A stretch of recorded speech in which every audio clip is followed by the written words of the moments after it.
Gente, bom dia, né? Mais um exemplo aí dessa parte de dinâmica e cinemática de rotação, tá bom? Bem, antes de eu resolver o exemplo que eu vou resolver hoje, eu vou fazer uma rápida digressão aqui acerca do torque. E ela é bem interessante, porque ela vai ser o esteio da nossa... do próximo exemplo que a gente vai resolver aí, tá bom? Então vamos lá, vamos tratar um exemplo bem simples de uma partículazinha de massa m, tá bom? Rodando em torno de um eixo. Aqui tem um eixo de rotação. O eixo está aqui saindo do plano da tela, tá bom? Perpendicular ao plano da tela, né? Aí o corpo tá rodando a um raiozinho, uma distânciazinha r fixa, né? Tá rodando aqui, tá bom? Tem uma certa velocidade de rotação e tudo mais. Então vamos... Esse negócio tá rodando a priori porque você tem uma força aqui tangencial, né? Você tem alguma coisa gerando, produzindo essa rotação para cá, né? Uma força tangencial, essa trajetória aí, tá bom? Essa é a ideia, né? Essa é mais ou menos a ideia, né? Você começou a rotação porque você aplicou nessa direção aqui tangencial uma força. Aí você fez um torque e esse torque produziu a sua rotação, tá bom? Então essa é mais ou menos a ideia. Então vamos estudar de uma forma, de uma maneira global, o torque aí nesse tipo de processo, tá bom? Então o torque, ele vai ser, né, a definição dele é essa formulazinha aqui. É o produto vetorial entre a força que você aplicou aqui, né, multiplicado pelo... entre a distância do corpo até o eixo de rotação e a força que você aplicou para produzir a rotação. É o famoso R vetor F, tá bom? Então vamos escrever o R da seguinte maneira. O R, vou representar ele dessa forma aqui. Ele é a norma multiplicado por um versor, né, que é um vetor que tem a mesma direção de R, sendo que tem norma 1. E a força eu vou escrever dessa forma, né? FMA, onde esse A é a aceleração tangencial, tá bom? E eu vou escrever também dessa maneira aqui, ok? Tá bom? Pronto, aí agora vamos trabalhar um pouquinho com essas expressões. Vamos substituir essas expressões aqui. Substituindo a expressão do torque, chegamos nessa expressão aqui. Vamos organizar aí um pouquinho essas coisas e lembrar da seguinte propriedade, né?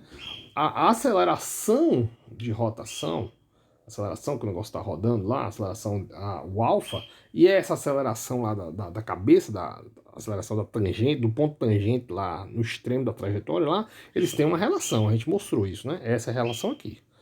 Tá? Essa relação aqui, tá certo? A aceleração, ela é R alfa, não é assim? Agora vamos substituir isso. Aí substituindo isso nesta equação aqui, esse R alfa dá essa expressão de baixo aqui. Aí aqui aparece um R versor multiplicado vetorialmente pelo um A versor. Lembrando que esse A é o A tangencial, viu, gente? A aceleração lá na cabeça.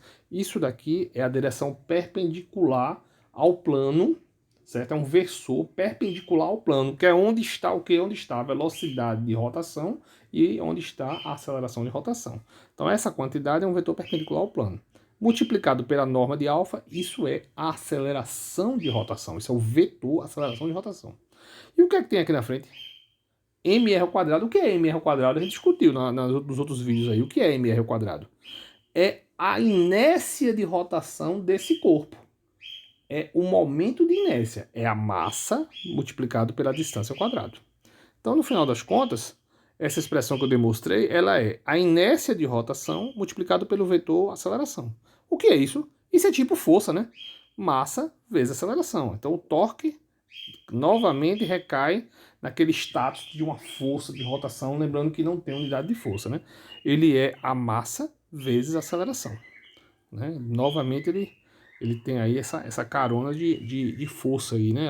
Ele envolve as quantidades a quantidade inercial da rotação, que é o momento de inércia, que tem o status de massa, não é massa, mas tem o mesmo status, ele mede essa inércia de rotação, e a aceleração de rotação, tá bom?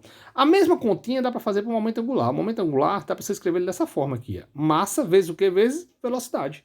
Do mesmo jeito que o momento linear. O momento linear era o que? Era massa vezes velocidade. Sendo que era massa, a medida lá na translação, e a velocidade da velocidade de translação. Aqui eu vou trocar a massa pela medida inercial de rotação, que é o momento de inércia, e vou trocar a velocidade pela velocidade de rotação. Tá bom? Então, fica aí esse complemento aí da teoria de momento angular. Então vamos agora para o exemplo. Exemplozinho que eu prometi desde o começo do curso, que eu disse a vocês, quando a gente resolveu aquele problema dos corpos amarrados na mesa, né? Eu digo, a gente lembra esse problema aqui do ensino médio, a gente resolveu esse problema no ensino médio, resolvemos aqui no curso. Aí eu disse no começo lá, eu disse, olha, eu vou resolver esse problema de novo com a inclusão da rotação. Lembra que eu falei isso? Então, promessa é dívida. Vamos resolver agora. Então vamos lá. Qual é o problema clássico? O problema clássico é o seguinte. Dois corpos, corpo Mzão e corpo Mzinho, presos aí nesse arranjo, né, dispostos nesse arranjo. Tem uma cordinha aqui bem leve, ligando os dois, e a corda passa aqui numa polia. O que a gente dizia lá da polia? A polia não tem massa, não tem atrito, não tem nada. A polia é uma coisa ideal, não é isso? O que acontece quando você tem uma polia dessa, gente? Você não tem atrito entre a corda e a superfície da polia. Se não tem atrito, a corda desliza pela polia sem rodar a polia. Então a polia não roda. Então o problema feito no ensino médio e feito aqui no começo do curso é um problema bastante irreal. Porque a gente sabe muito bem que vai ter atrito em praticamente todas as superfícies, né? Então, essa retirada do atrito, ela tem consequências danosas na inclusão do termo de rotação. Agora, quando eu coloco o atrito, o que acontece? A corda, ela não vai deslizar aqui. Então, esse contato da corda aqui, esse contato da corda com a polia, ele é um contato bem robusto, vamos dizer assim, né? A corda está presa na polia de maneira que a corda não desliza em relação à polia. Então, o que acontece? A velocidade que a corda se desloca é a mesma que a velocidade da parte da polia externa, ou seja, essa parte aqui em cima, que é onde a corda está em contato. Tá bom? Então, a superfície da polia, a superfície externa lá, certo? Onde a corda está em contato, ela está totalmente presa à corda, de forma que a mesma velocidade e aceleração que a corda se desloca para cá é a mesma que essa superfície rotaciona assim. Então, a aceleração tangencial lá na superfície da polia é a mesma da aceleração da corda, que é a mesma da aceleração do arranjo. Então, esse é o truque, entendeu, gente? Então, vamos escrever agora 3 equações, gente. Vamos escrever 2 equações para a translação deste corpo e deste corpo, e uma equação para a rotação, no caso horária, desse corpo, tá bom? Então vamos lá. Aí o que acontece? Tendo atrito, o que acontece quando tem atrito? Se tem atrito, bicho, é como se eu tivesse com um corpo, literalmente com um corpo ali entre as duas cordas. Não é mais uma corda só. Não é mais aqui eu não tenho uma única corda mais, não tenho. Tem uma corda que está, entre aspas, presa aqui, em um corpinho, e a outra extremidade dela presa aqui, ó. Então você tem como aquele sistema como se fosse 3 corpos. O que acontece no sistema de 3 corpos? A tensão do lado é diferente da tensão do outro. Tá bom? Então, quando você tem atrito, a tensão num lado da polia é diferente da tensão do lado do outro. Então, esse é um ponto aí chave na solução do problema e uma grande diferença em relação ao que a gente já fez. Porque a gente dizia que a tensão da corda era constante, não é assim? Não é. Passado a polia, você muda configurações de tensões. Por quê? A superfície da polia está fazendo uma força de contato aí, tem uma da corda. E isso vai, obviamente, mudar a tensão. Entendeu? Então pronto, então agora a gente tem 2 tensões. Nós temos um T1 aqui, desse lado, e temos um T2 aqui. Tá bom? Então vamos lá agora. Então vamos embora. Vamos escrever agora.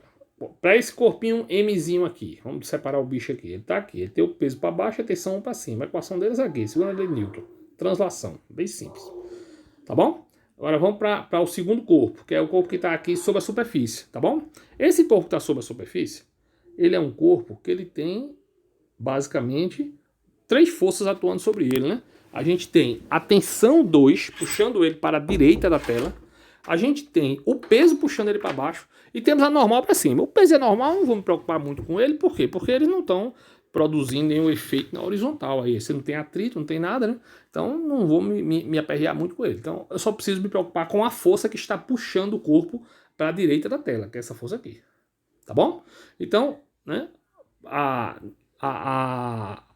equação da segunda lei de Newton nesse corpo é basicamente a tensão igual a massa vezes a aceleração. Tá bom, gente? Tranquilo? Agora vamos para a rotação. Então, essas 2 equações aqui são tranquilas, a gente já escreveu ela no decorrer do curso aí, né? Vocês já fizeram isso no ensino médio 200 vezes. Então vamos agora para o problema da rotação. Então a rotação eu tenho o quê? Eu tenho uma poliazinha que está rodando em torno desse eixo onde ela está fixa. Aí eu tenho uma tensão 1 puxando para cá, fazendo uma rotação horária, e uma tensão 2 puxando para cá, fazendo uma rotação anti-horária. Quem é que vai ganhar? Quem vai ganhar é o horário, é claro. Por quê? Porque o sistema está se movendo para cá. O sistema está fazendo esse tipo de movimento aqui. Ó. Então, obviamente, a polia vai rodar assim. Ó. Tá bom? Então, quem vai vencer essa guerra de torques é o torque oriundo da tensão 1. Ele vai ser o torque vencedor. Ele vai conseguir produzir efetivamente esse movimento aqui, né? A resultante dele com o T2 vai produzir essa coisa aqui. E como o T1 é maior, ele vai dar esse sentido aqui, que é o sentido horário, tá bom? Então o torque resultante, que é R vetor F, pode ser calculado da seguinte maneira. Pode ser calculado através do módulo do torque, tá bom? A gente já entendeu aí a questão dos sentidos, que o T1 é mais forte. Então o módulo do torque é quem? O módulo do torque é o... Eita, desculpa, gente, perdão. Desculpa. Uma confusãozinha aqui na manipulação dos slides, perdão, viu, gente? Então vamos lá, o módulo do torque, lembrando, né, é o módulo da distância, o módulo da força vezes o seno, que o ângulo aqui é 90, né? Se você olhar aqui, olha direitinho aqui, a força está sendo aplicada aqui. O eixo de rotação é aqui, ó. Tá vendo? Então, essa distância aqui é a distância radial. Ela é perpendicular à aplicação da força. A força ela é tangente à superfície da polia, que é um círculo. Tá bom, gente? Que é um círculozinho. Então, esse ângulo, obviamente, é 90 graus. Tá bom, gente? Pronto. Então, agora o que a gente vai fazer? Só calcular. Quem é o torque resultante? Torque resultante, já discutiu, é o 1 menos o 2. O 1 é mais forte, né? Então, quem é o torque 1? Torque 1 é quem? É o R vezes T1. Força vezes distância, uma vez que o seno é 90. Quem é o torque 2? É a distância R vezes T2. Então esse é o torque resultante do problema, tá bom, gente? Então o torque resultante é o torque de 1 menos o torque de 2. E cada torque é efetivamente RF, uma vez que o seno é 90, tá bom? Pronto. Calculado o torque, vamos para a outra equação que a gente acabou de demonstrar. Torque é massa vezes aceleração. Então, o módulo do torque é massa vezes aceleração. Tá bom? Tá aqui, né? A gente acabou de demonstrar isso, né? No slide passado. Agora é só igualar. Quem é o módulo do torque? Eu acabei de calcular. O módulo do torque é esse aqui. Ó. Igual essa carinha aqui. Tá bom? Então a gente vai agora trabalhando isso. Vamos para o próximo slide. Vamos lembrar, né? Mais uma vez, né? Que a aceleração ela é R-alfa. Lembrando que esse link aqui ele é bem importante e bem sutil, viu? Isso está assumindo que a corda tem um contato estável com a superfície da polia, ou seja, a corda não desliza. Tá? Se a corda deslizar, quer dizer que vai ter um descompasso entre a dinâmica da corda e a dinâmica da polia. Aí você não pode escrever esse link aqui, tá bom, gente? Essa expressão ela é válida nesse problema porque você está assumindo que a corda não desliza em relação à polia. Aí você pode dizer que a aceleração da corda é a mesma aceleração da extremidadezinha lá da borda da polia, tá bom? Isso é importante.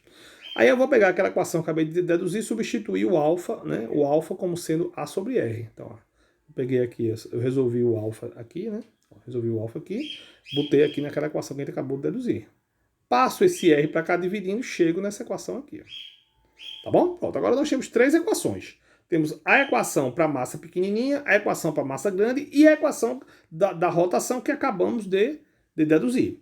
Só simplificar aqui as tensões, ó, e a gente chega nessa equaçãozinha aqui de baixo. Ficou um pouquinho imprensado aqui. Aí eu vou resolver para a aceleração. Resolvo para a aceleração, ó, tá vendo aqui? Eu só somei e deu isso aqui, viu?